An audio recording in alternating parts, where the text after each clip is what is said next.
Muito bom dia, bom dia, bom dia! Mais um dia, mais uma oportunidade de fazermos a diferença. E hoje eu estou aqui nessa sexta-feira e eu vou dizer para você, igual a Ana Maria Braga: sextou! Sextou! Ai que beleza! Sextou! E como é que nós estamos?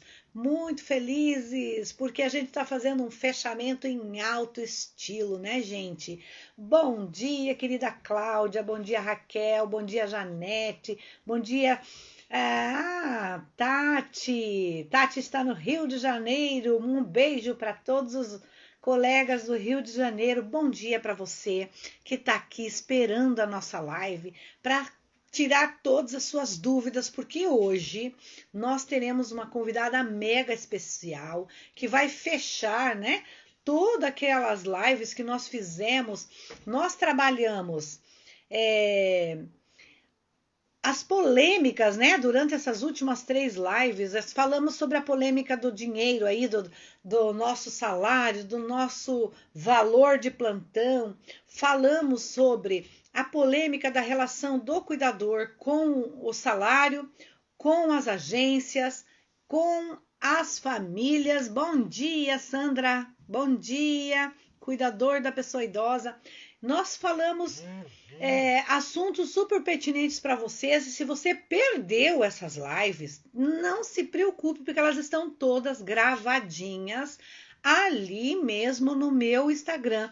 Então a Kátia, que é minha sócia, né, minha filha, veio com toda aquela propriedade dela e trouxe muito conhecimento para nós. Mas hoje, especialmente hoje, viu, Lu, Flavinha Barbosa, Sandra, para vocês todos, a Raquel que estão por aí, hoje nós vamos trazer uma advogada, a doutora Rosela Sene de Florianópolis, que vai também trazer a parte jurídica, teórica, a parte da lei para nós, né? Vamos agora aproveitar bem os conteúdos que ela vai passar para nós nessa live, mas antes de tudo, eu vou pedir para você compartilhar o seu conhecimento. E como é que você vai fazer isso? Pega essa setinha que está aqui do lado e convida seus amigos. Vem, convide seus amigos para nossa live. Eu já estou convidando os meus aqui. E convide pelo menos 5 pessoas para assistir a nossa live. Por quê? Porque essa live, gente, é realmente para você sair daqui tranquila de que o teu caminho está certo. Se não está certo, você vai escutar tudo que ela tem para dizer para nós e você vai avaliar o que você pode mudar aí na sua vida profissional. Quero mandar um beijão para Rosana Cel, minha amigona que está lá no Algarve. E estamos preparando uma viagem para o Algarve em abril, amiga. Para Roseli Santana, minha querida Roseli, que está na Espanha, Roseli, e também para o Diário de um Cuidador, Intermundo Turismo. Olha, gente, a nossa live está bombando. A doutora já está online e eu vou chamar ela aqui para a gente começar a nossa live, porque vocês sabem que esse Instagram ele dá um tempinho para a doutora Rosela Sene, e você fique ligadinho, se não convidou ainda seus amigos, vai na setinha ali, convida. Outra coisa que é muito legal é você colocar coraçãozinho aí para nós, para chamar o pessoal para a live. Bom dia, doutora! Bom dia, Sônia. Tudo bem? Me ouvem bem? Muito bem, tá tudo certinho aqui. Obrigada. Em primeiro lugar, eu quero agradecer o convite. Eu sei que a senhora é uma pessoa muito ocupada, que está sempre aí correndo, né? Eu acompanho toda essa jornada. E depois de muito tempo, a gente, né, tentando aí, namorando ela, para ela trazer aí esse conhecimento para a gente, conseguimos um horário na agenda. E hoje nós vamos falar, claro, tudo que vocês têm dúvidas. Mas antes de passar a palavra para a doutora Rosela, desejar bem-vinda e dizer para ela que ela hoje nos presenteou, né, com esse fechamento de todo esse conhecimento que a gente tem passado nas lives, todos vocês participaram das lives anteriores. Quem não participou, corre aí no Instagram, vai lá embaixo e procura a polêmica do plantão, a polêmica do cuidador de idoso em relação às agências e a polêmica do cuidador de idoso em relação às famílias. Por quê? Porque hoje a gente vai fazer um fechamento aí com a doutora. Seja bem-vinda, a palavra é sua, doutora. Bom dia, Sônia. Bom dia a todos que estão prestigiando a live. Deixa eu me apresentar e também explicar um pouco, porque as pessoas são muito acostumadas a me ver no Instagram falando de vinho, né? Uhum. E as pessoas acham que eu vivo exclusivamente de vinho, mas não é. Minha profissão é a advocacia, há mais de 20 anos já, muito vinculada à área trabalhista e particularmente vinculada também à área previdenciária, que são áreas muito afins que falam do que a gente constrói ao longo da vida trabalhando, né? Não, nós não temos como trabalhadores, seja autônomos, seja empresários, seja empregados, como escapar, pelo menos em algum momento da nossa vida, em esbarrar em questões previdenciárias e em questões trabalhistas, seja como contratando pessoas, seja vendendo, vamos dizer assim, a nossa força de trabalho e sobre qual modalidade, né? Então, eu venho acompanhando os debates de vocês, particularmente relacionados a dúvidas entre como se contratar, por que se contratar, o que caracteriza um empregado, o que caracteriza um MEI, enfim, e que segurança jurídica as pessoas que trabalham e até mesmo as que contratam podem ter dentro dessa perspectiva, né? O que nós tivemos ao longo dos anos do ponto de vista da legislação, né? Pelo menos até 2008, nós tínhamos a única possibilidade de se trabalhar, pelo menos do ponto de vista legal e regular, quando eu trabalhava para alguém numa casa, quando eu trabalhava para alguém numa empresa, principalmente numa empresa, né, era a contratação via CLT. Tá? Contratação com a carteira assinada, com o recolhimento do FGTS, com o pagamento das férias, do 13º salário, e por aí vai, aqueles benefícios, aquelas verbas das quais a gente está bem intimizado, né? Em 2008, lá no segundo governo Lula, foi feito o projeto de lei, né, a lei complementar 128, que trata do microempreendedor individual, tá? Que visava a tirar da informalidade uma série de trabalhadores que, primeiro, não trabalhavam registrados, não tinham vínculo empregatício de qualquer forma com qualquer empresa, mas faziam pela vida.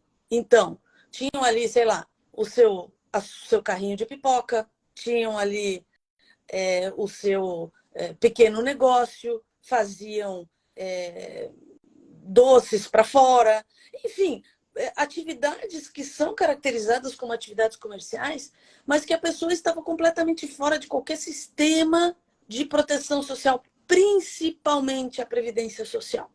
Então, se acontecesse alguma coisa com essa pessoa, uma doença, um acidente, ela estava completamente descoberta e jogada à própria sorte. Tá? Então, por isso que, claro, e também é uma perspectiva tanto de proteção quanto de arrecadação, né? E interessava o Estado agregar essas pessoas ao sistema de proteção social e à contribuição da Previdência. Bom, isso trouxe essas pessoas para o rol de formalidade e, em contrapartida, ofereceu a elas a possibilidade de ter um custo diminuído de encargos sociais. Tá? Inclusive, podendo ter um empregado. Então, quem é MEI naquela época ou hoje, pode até mesmo ter um empregado. Um único, mas pode ter. Tá? Nessa perspectiva, quem naquela época trabalhava autônomo já poderia recolher a Previdência, mas estaria tendo que recolher em alíquota cheia de 20%. sobre o que ganhasse. E o MEI tem a oportunidade de ingressar nesse rol de benefícios recolhendo apenas 5% sobre o salário mínimo. Claro, não há milagre. Ele recolhe 5% do salário mínimo, mas quando ele for precisar de um benefício, ele vai receber sobre o salário mínimo. Ele pode complementar um pouco mais, pode complementar 20% do salário mínimo, ou se ele até o teto de R$ 81.000, que dá uma média Ano? de 81 mil reais por ano, e que dá uma média de 6 mil e poucos reais, ele pode até fazer contribuição alíquota cheia com o MEI. E aí estender o benefício, estender a base de cálculo. Tá? Vamos andar mais um pouquinho. Nós tínhamos, então, essas legislações paralelas. Nessa época, não se podia, de forma alguma, eu contratar uma pessoa para um serviço regular da minha empresa como MEI. E eu também não podia contratar uma pessoa para trabalhar na minha casa como MEI. Certo?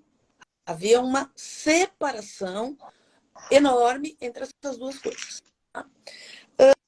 Em 2015, já no governo Dilma, né, a gente tem a PEC das domésticas, que amplia substancialmente os direitos das domésticas e dos domésticos para ter o recolhimento do FGTS, para ter o recolhimento, a garantia, né? Já tinha antes, mas estende essa formalização, né?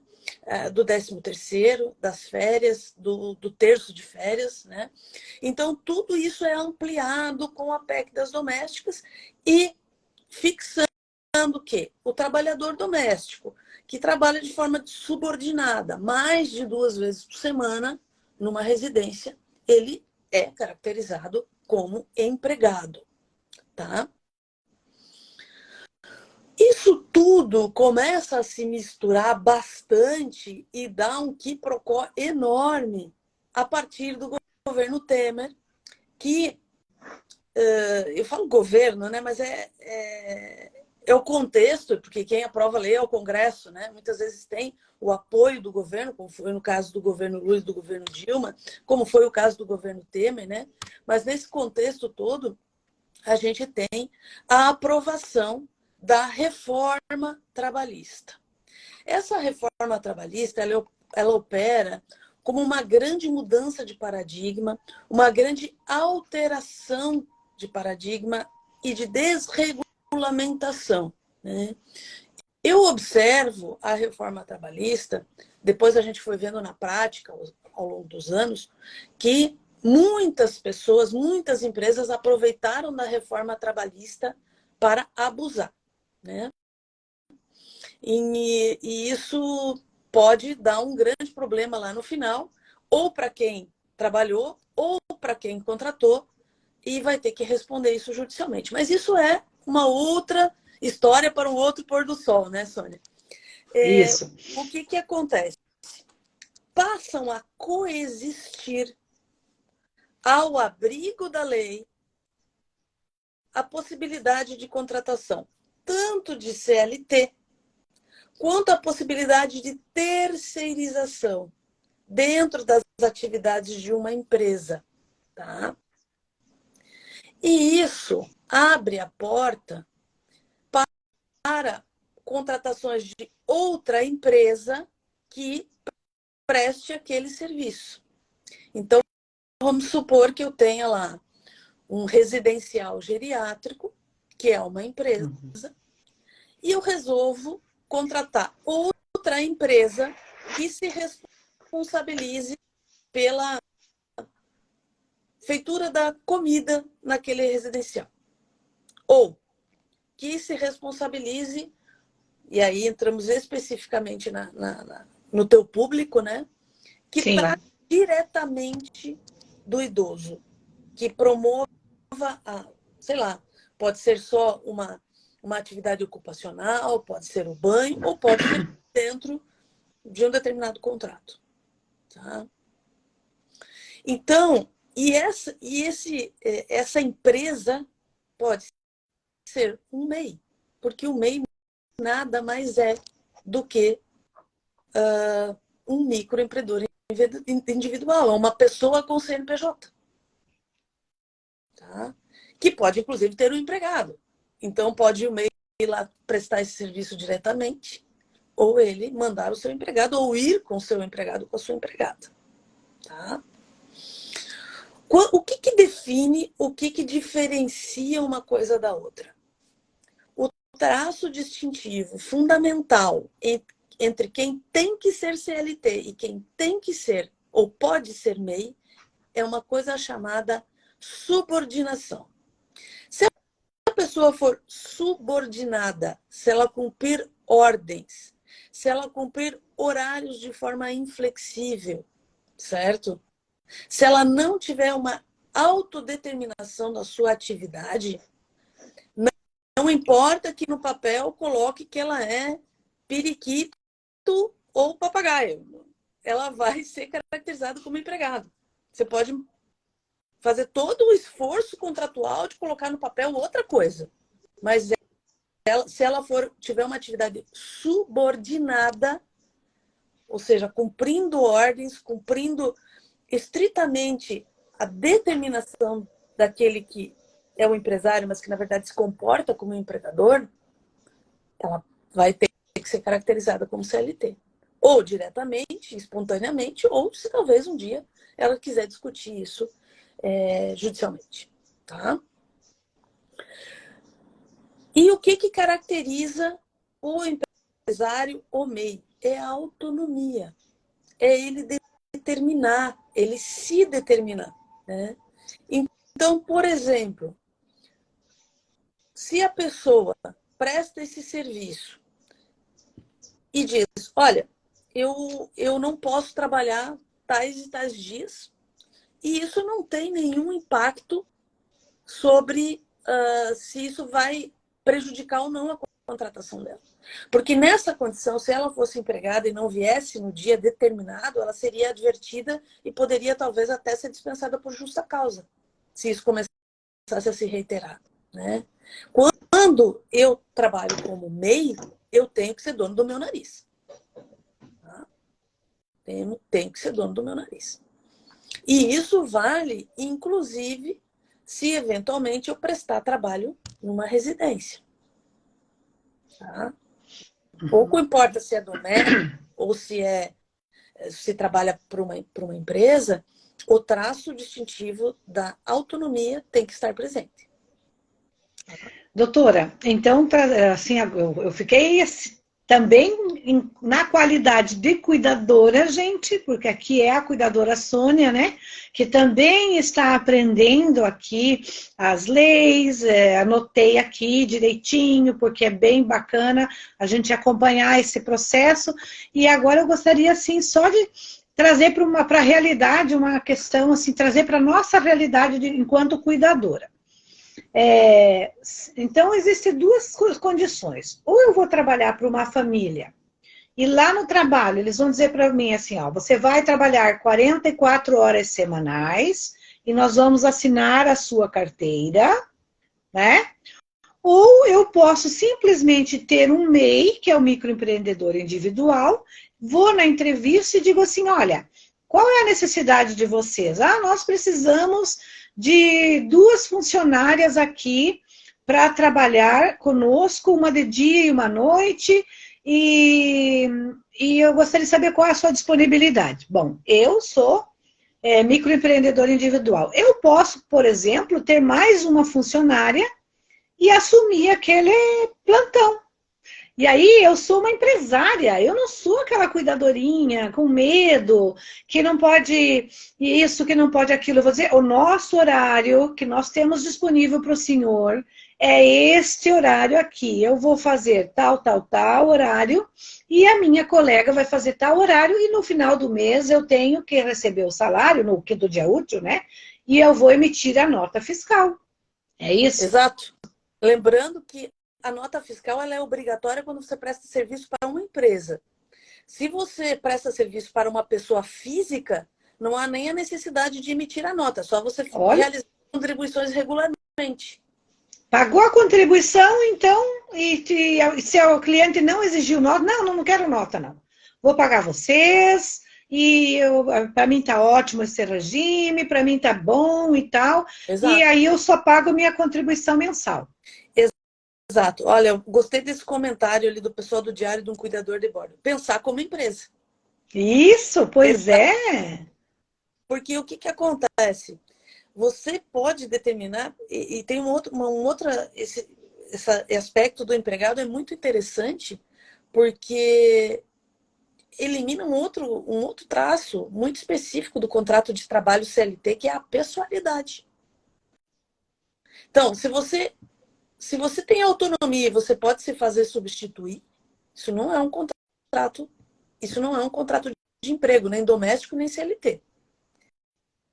Mas se a pessoa que que é exigida é você, é a família ou a empresa que determina os teus horários, opa, começou a acender a luz amarela. Entende? Porque a gente vai fazer um raciocínio aqui juntos, que do ponto de vista financeiro, quem é MEI, e por definição, quem é empresário, ele assume o risco da sua atividade econômica. Então, se ele assume o risco da sua atividade econômica, ele tem que ter autonomia para desenvolver suas decisões e ser compensado financeiramente por isso. MEI é ruim? Olha, as coisas evoluem, a sociedade evolui, o direito evolui. Eu, particularmente, acho complicado quando ocorrem abusos e quando isso é utilizado simplesmente para as empresas economizarem dinheiro. Mas se a pessoa souber trabalhar como MEI, se portar, fazer os seus recolhimentos, estar atento a esses aspectos, é um procedimento válido, muito válido, porque te tira da informalidade.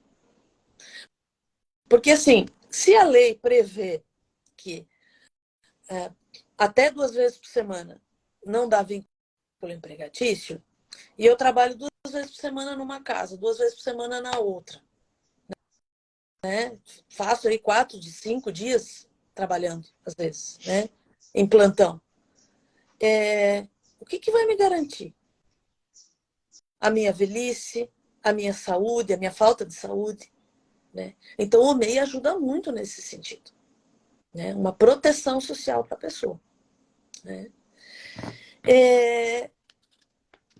Eu fiz aqui um paralelo que ficou bem interessante, porque às vezes a gente pensa assim, ai, mas a pessoa ganha lá R$ 150 por dia, né? R$ 150 por dia é um plantão mediano aí, razoável.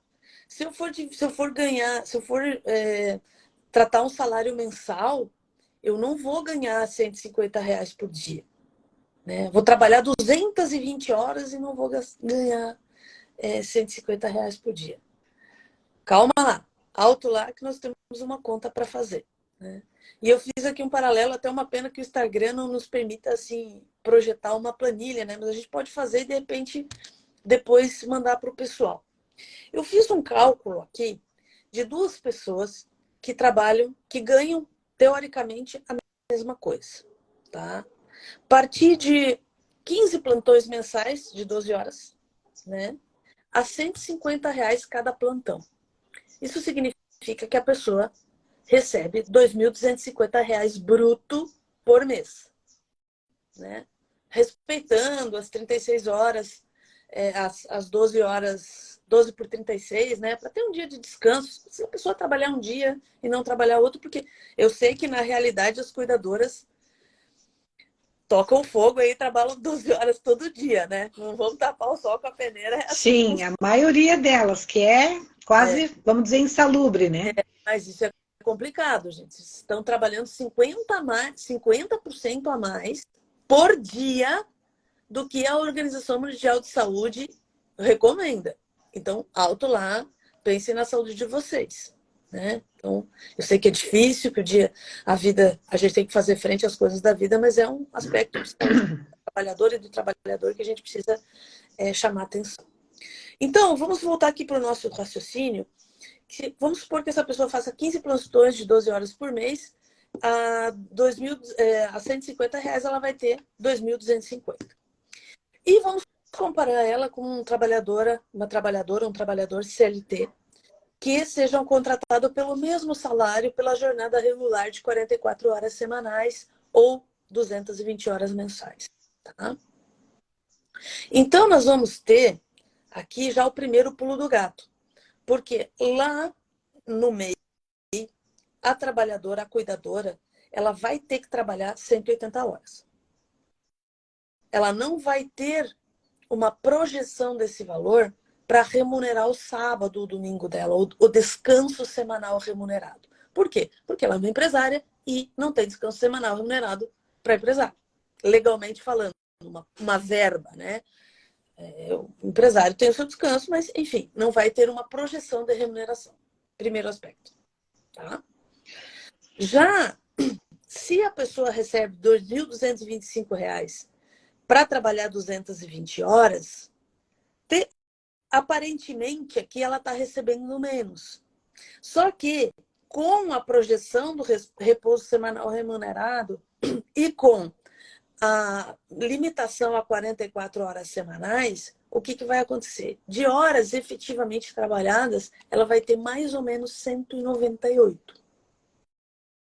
Tá? O que significa, em termos de cálculo de hora efetivamente trabalhada presencialmente lá na Labuta, R$ 12,50 para o MEI e R$ 11,36 para a CLT ou para a doméstica. Tá? Então, guardem essa informação. Isso significa que ao longo de 12 meses de trabalho, a MEI vai receber bruto R$ 27.000 e a CLT ou a doméstica vai receber também R$ 27.000. Tá? Só que o que eu tenho que pensar em relação à CLT? Ela vai ter mais R$ 2.250 de 13º salário, ela vai ter mais R$ 742 de terço de férias, e ela vai ter mais R$ 2.160 de FGTS depositado ao longo de um ano. Estou fazendo isso aqui por um ano. Tá?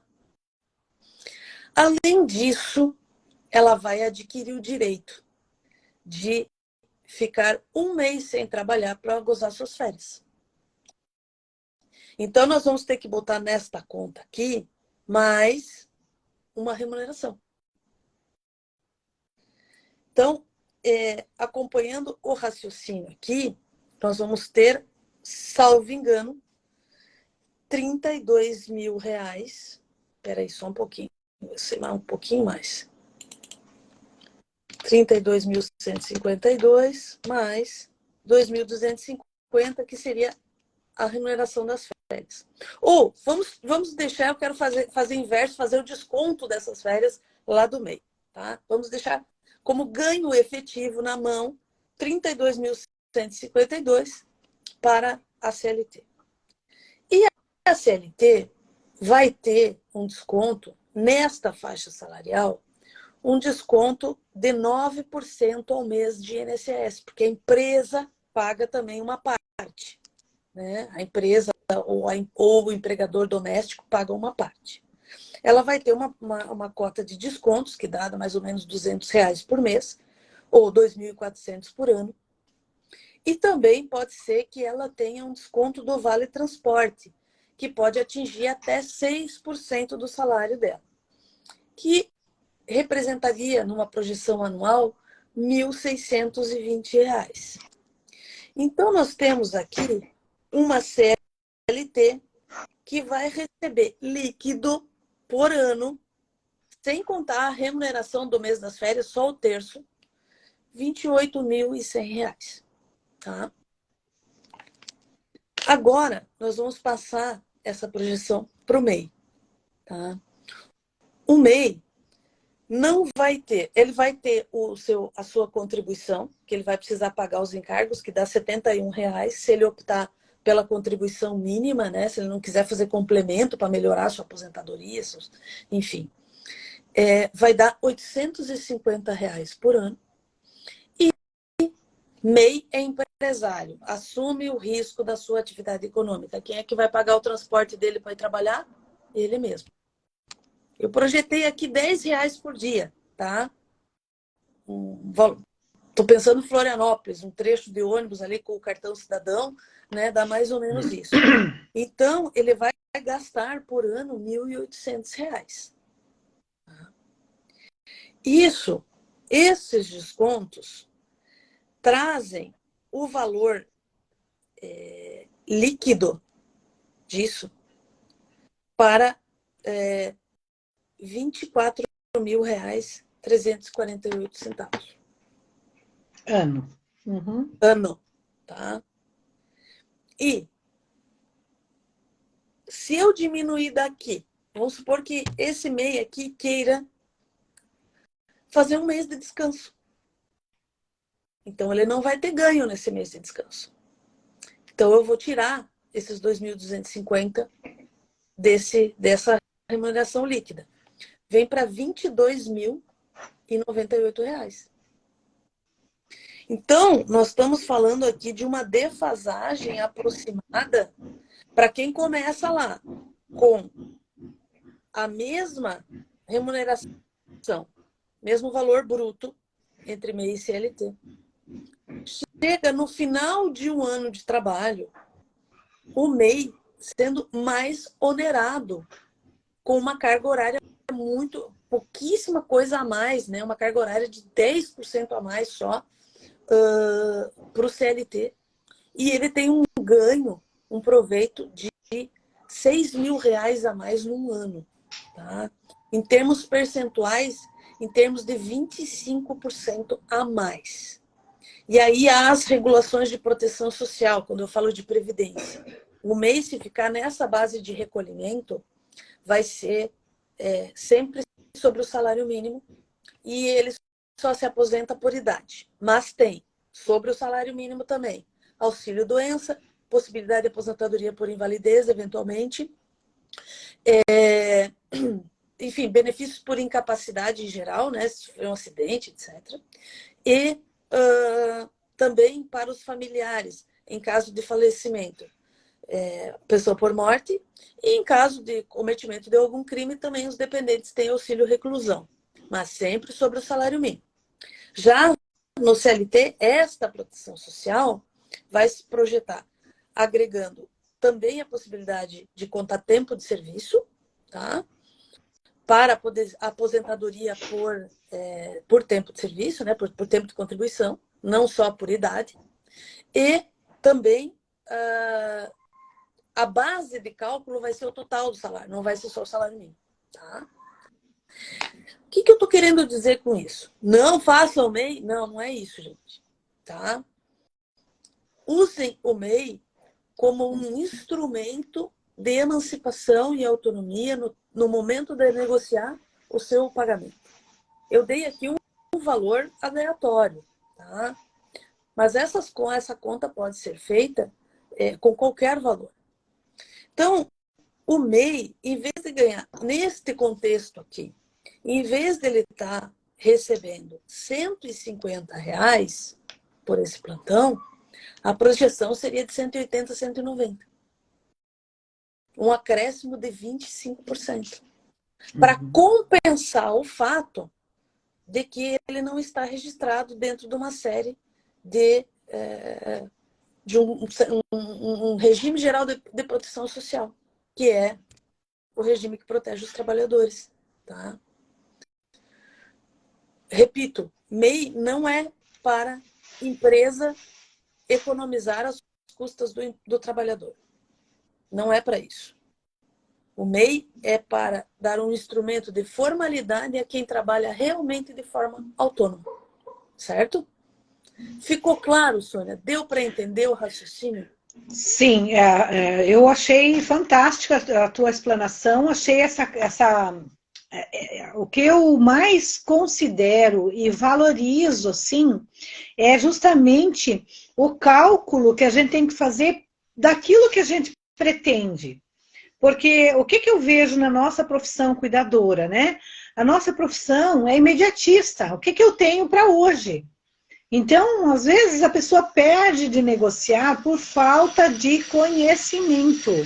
Ela perde de fazer uma negociação com a família, ela perde de alavancar a carreira dela por falta também de conhecimento, de empoderamento, de buscar as respostas, né? De buscar, por exemplo, uma contabilidade para fazer um cálculo para ela, para ver o que ela pode melhorar, fazer um contrato. É como eu falei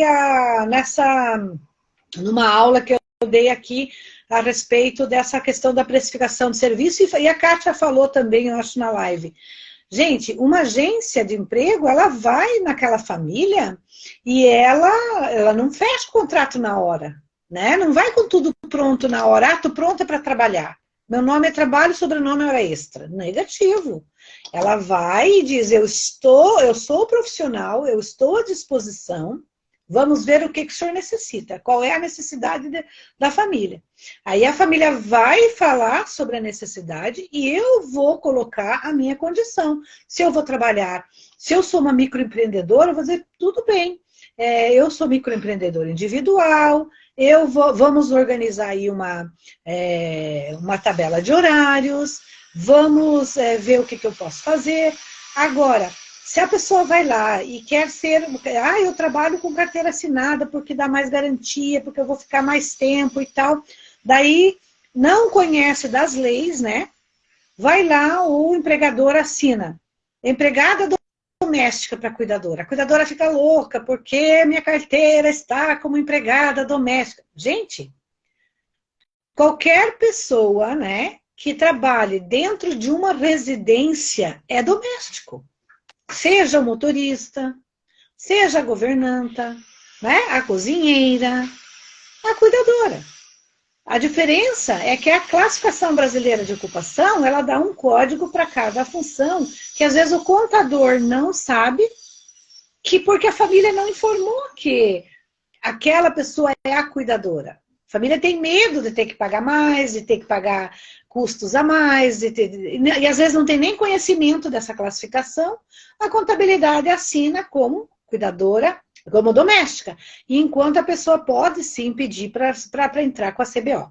Então, são algumas coisas minúsculas assim, que às vezes a gente tem dificuldade de orientar os cuidadores, sabe, doutora Rossella? E as cuidadoras, a minha chamada, assim, não é para... Hoje, gente, até quero pedir desculpas para vocês que estão enviando perguntas. Vocês podem enviar perguntas para nós, sim, por favor, mas enviem no direct, porque o nosso objetivo hoje aqui dessa live não é resolver problemas individuais, né, doutora? O nosso objetivo hoje é trazer o que diz a lei, o que é melhor para vocês, o que vocês vão analisar, se realmente você é microempreendedor individual, se você entendeu, né, a proposta do MEI, ou se você é CLT, e se você não é nada disso, você vai pegar essa live depois, vai ouvir ela tudo novamente e vai procurar se ajustar, gente, né? Tem muita gente trabalhando na informalidade. E o que a gente pode dizer para essas pessoas, doutora? Realmente, eu acho que, independentemente das críticas, porque no nosso meio jurídico, né, toda essa questão da reforma trabalhista gerou uma série de debates, de embates, e os tribunais vão se ajustando, a vida vai se ajustando, ou se desajustando, porque, como eu disse no início, houve muitas empresas que abusaram dessa desregulamentação. Então, a gente pega ainda hoje em dia muita gente sem registro. Eu fico ainda impressionada do quanto as empresas trabalham, mesmo tendo a possibilidade de exigir um mínimo de formalização, né, que a pessoa tenha um recolhimento previdenciário, porque é muito triste e as coisas acontecem. Vejo todos os dias, às vezes, acidentes graves, às vezes as pessoas perdem a vida trabalhando, né? É claro que em situações de mais risco que ser um cuidador e tal, mas de um azar ninguém está livre, você pode sofrer um acidente indo para o seu trabalho. Muita gente usa uma moto aí para, né, para agilizar o dia a dia, etc. E isso pode acontecer. Então, assim, independentemente do regime que você opte, que você se coloque, que você se reconheça juridicamente, não fique na informalidade. É muito simples constituir um MEI e fazer os seus pequenos recolhimentos para que você não fique desabrigado quando acontecer um infortúnio, né? Entra lá no portal do empreendedor, é tudo automático. Você só vai ser negado se você for sócio de uma empresa, tá? Se tu constar como sócio de uma empresa. Mas fora isso, você pode, inclusive, olha só, conjugar a condição de MEI com a condição de empregado.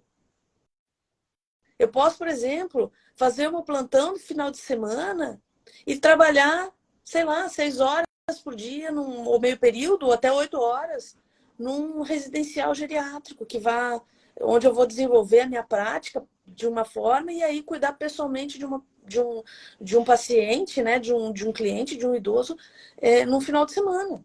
Complementariamente, é o domingo de descanso. Então, né? Resumindo, a pessoa pode ter carteira assinada e pode ter MEI ao mesmo tempo. Isso. No período Exatamente. que ela não está com a carteira assinada, ela pode trabalhar só com o MEI, e se ela tiver com a carteira assinada, ela trabalha nos dois. Exato. Então, assim, nós não temos hoje justificativa, a não ser pela desinformação, de estarmos na informalidade. Tá? E isso é muito importante, porque, assim, o cuidador, ressalvadas raríssimas exceções, a faixa de renda do cuidador fica ali até os 3 salários mínimos, certo? Uhum. Quem recebe 3 salários mínimos, tem o seu dia a dia, tem a sua família, dificilmente ele vai conseguir fazer uma reserva de economias que façam frente a um problema de saúde ou uma impossibilidade de trabalhar por qualquer razão durante um longo tempo. Uhum. É difícil quando você ganha 3, 4 mil reais que você consiga guardar R$ 1.000 por mês para te segurar a onda em 6 meses se você tiver um problema de saúde, né? Isso é verdade. Então, você tem o MEI e recolhe ali, pelo menos um salário mínimo você vai ter para te atender se você optar pela alíquota básica, né? Eu sempre aconselho que se recolha o máximo proximamente possível daquilo que você efetivamente ganha, para que você não tenha um desnível, né, muito grande no momento de eventualmente precisar parar. Exatamente. E olha, gente, o que eu escuto aqui diariamente? Um alerta para vocês. Cuidadoras que vão morar na casa dos familiares, não registram carteira, não tem horário de descanso, não tem finais de semana, porque às vezes a família, esse final de semana você pode ficar? A pessoa diz, fico, depois ela acaba ficando o resto da vida, quando vê dá 2 anos, 3 anos, 4 anos, e aí ela está esgotada, caiu, machucou, foi para a rua, porque não consegue cuidar da pessoa idosa. E aquela pessoa vai se tratar como? Se ela não tem um INSS, ela não tem uma carteira assinada, ela não tem um MEI, ela não tem nada. Exatamente. Então, é grave o nosso caso. Na pior das hipóteses, tá? Na pior das hipóteses, e aí foge um pouco do nosso assunto aqui, eu aconselharia que essa pessoa, se ela não quiser fazer o MEI, né? Se ela não tem possibilidade de estar registrada, que ela pelo menos recolha a Previdência Social ou como autônoma, que ela vai pagar pelo menos 20% do salário mínimo. Olha a desvantagem em relação a recolher como MEI. Ou faça um recolhimento como facultativo, né? Por exemplo, a dona de casa pode recolher como facultativo, mesmo não tendo uma atividade, né? Mas isso é tapar o sol com a peneira, né? Isso é solução certa, é você estar formalizado ou com a tua carteira assinada. Essa situação de morar na casa, gente, não tem MEI que resolva, tá? Pois é, pois é. Na hora Isso já é muito ultrapassado, né? da vínculo de emprego. Sim. Isso não. Mora na casa, vai estar lá quantas vezes por semana? Pois é. Já está muito ultrapassado. E aí tem muita gente ainda que está nesse. Para mim, isso é um serviço escravo. Porque eu já trabalhei dentro da casa da família, mas foi em outras condições. Né? Eu vim morar na Europa, eu queria conhecer a Europa, eu tinha um objetivo, eu fiquei na casa porque eu não queria pagar arrendamento e tudo mais. Isso, mas nós, brasileiros, no Brasil, a gente vai trabalhar de interna para cuidar de uma pessoa doente. E como é que fica a nossa saúde mental? E como é que fica as 44 horas semanais, né? Exatamente. Vai distribuir como? Eu já escutei muitas vezes a patroa falar assim: ah, eu preciso de uma pessoa para trabalhar para mim, para morar aqui em casa, cuidar da mamãe. E como é que fica o salário? Ah, não, é o salário mínimo, porque de noite ela dorme. Ela dorme, mas ela está ali, ela é responsável. Tá. Aí a pessoa cai e quebra o quadril, por exemplo, como a gente tem muitos casos. Saem falando mal de quem? Do cuidador. Né? E ainda a pessoa ficou completamente fora aí da realidade. Tem muitas perguntas aí, né? Volto a dizer para vocês, por favor, mandem para nós as perguntas em direct. O nosso objetivo era isso mesmo, esclarecer para vocês essas duas situações, né? Que é o CLT e o MEI, para que vocês vejam o melhor caminho a seguir, para que saiam da informalidade. E o que eu posso dizer agora também é gratidão, né, doutora, por todo esse esclarecimento. Se vocês acharam que ficou muito, uma linguagem muito diferente da nossa linguagem do dia a dia, assistam novamente, com calma, que vocês vão chegar sim. Eu anotei tudo aqui que eu quero ver de novo, porque eu também vou ver de novo essa live. Gente, eu sou cuidadora, eu preciso cuidar dos meus direitos. Não é?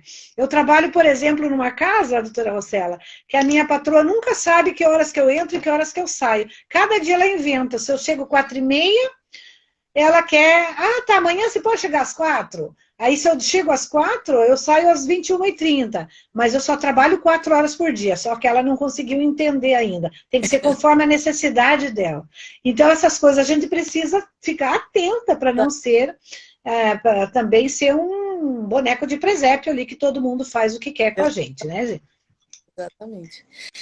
Só um pequeno adendo, eu vi que subiram várias dúvidas ali sobre a concomitância do MEI com outras atividades ou com outras coisas. A única incompatibilidade do MEI, que você não vai conseguir fazer o teu MEI, é com a condição de ser sócio de outra empresa, tá? Se o teu nome constar no contrato social de qualquer outra empresa, mesmo que seja 1%, você não vai conseguir processar o teu MEI. Primeiro aspecto. Segundo aspecto, não tem nenhuma incompatibilidade do MEI com emprego, com aposentadoria, com Ótimo. pensão, com nada. Agora, alto lá, se você é aposentada por invalidez quer dizer estar incapacitada para tudo e para sempre. Tá? Sim. Então, assim, me aposentei por invalidez, vou falar em português bem claro, põe a viola no saco, porque se você for montar um meio e começar a trabalhar, você vai perder a tua aposentadoria. Perde a aposentadoria. Tá capaz para trabalhar, tu tá capaz para trabalhar. Né? Uhum. Se tu tá inválida, tu tá inválida. Não tem meio termo aqui. Certo. Tá? Não tem meio termo.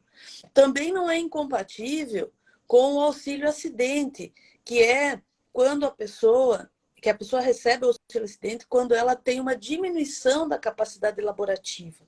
Por exemplo, perdi um pouco do movimento da mão, e isso me limita, o INSS me paga enquanto eu tiver vida produtiva, até eu me aposentar, um valor correspondente a 50% da minha base contributiva, tá? Isso absolutamente não tem nenhuma incompatibilidade nem com o emprego e nem com o MEI.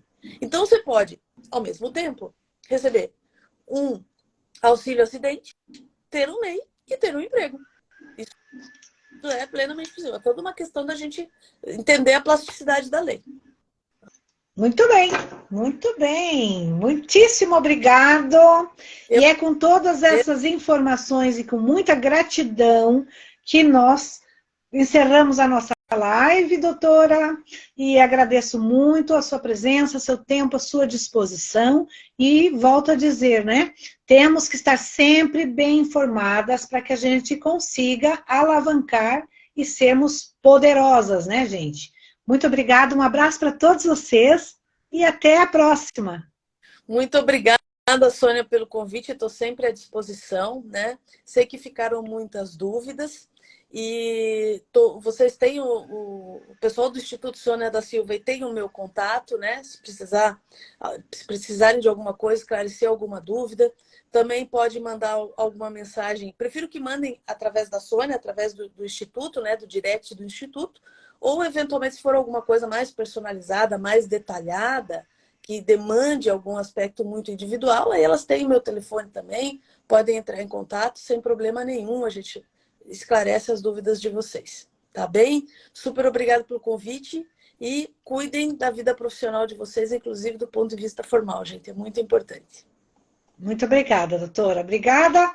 Bom final de semana para todo mundo. Sextou! E agora nós vamos continuar o nosso trabalho de sexta para de noite, ó, tomar aquele vinho, né, doutora? Um abraço, fica com Deus e gratidão. Tudo de bom. Tchau, tchau.